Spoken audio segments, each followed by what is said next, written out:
bana sagi paipa Joko Mosram ba ngidang suwan kendu ya i Deputy Chief Minister bari in charge ya ka Beauty Road but sukmen nakalian kajong i habang iwan bani kendu nakalian kajonga ku MDC i Bahima bari ex MLA Jogatan ringkat lang bat kinong sisa sinong i NGO but di sukmen hakani kapor ban pentip sepi ba nakalian jong Deputy Chief Minister ila ai ka assurance ya kaba kasulok nadu na po weloy shadow sapo balat shen kin sanction no but kin sasdang pansnasyo ka DPR but ba ka project kanya sakamat but ni sukmen ru ban pentip sepi abangi OCE namar ba kasulok kelas news hadu kata nadu na po weloy hadu emosionram but na trompleng serum but nakalian kajong Deputy Chief Minister ru ilai assurance ba menta shen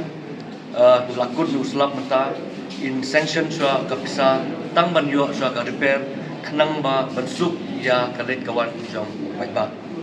ka sarkar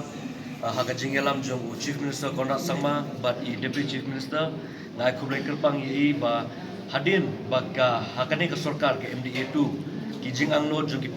jing angnot jong ki pai ba jong ka Mosram constituency sha i ilala ban pendet about 80 km makan kane ka surok kan connect na kan connect surok sha ka Ranikor constituency kani rap sibon na mar ba ila angnot dagi phopo sinem sha kata kane ka surok kade ngam kade nadu ka blessing ala ban nadu ka port independence ka jongi ya ka ba kani ka surok kan sha ngiyo kade makin kinyat kini ki sipai bandit yada yangi hadu po kapot te hendrei nadu ka tu por hadu menta ka surok kadang ne unju first phase ka kaladep ka second phase ka kadang ya to project ka khamsuki khandiat hendrei na kaleng ka jongiru ila ai assurance ba ila pa budin na u chief engineer joka beauty ba un yakren bari contractor bari trek du surok ben compensate namar ba ka detang ka second phase ka ba ngisem jing e sija ki pekba namar ba ka suki ka kam jong i Deputy Chief Minister ila pentip ba kandi ka intermediate lane Tekan kulo sai dari ka kinangle ka DPR nota tangi 4 la ba no ka exact amount and then la de ka DPR incentive ka exact amount ka no bakin section but ya kani ka ni sutu ba ya kani ka pisa ka ban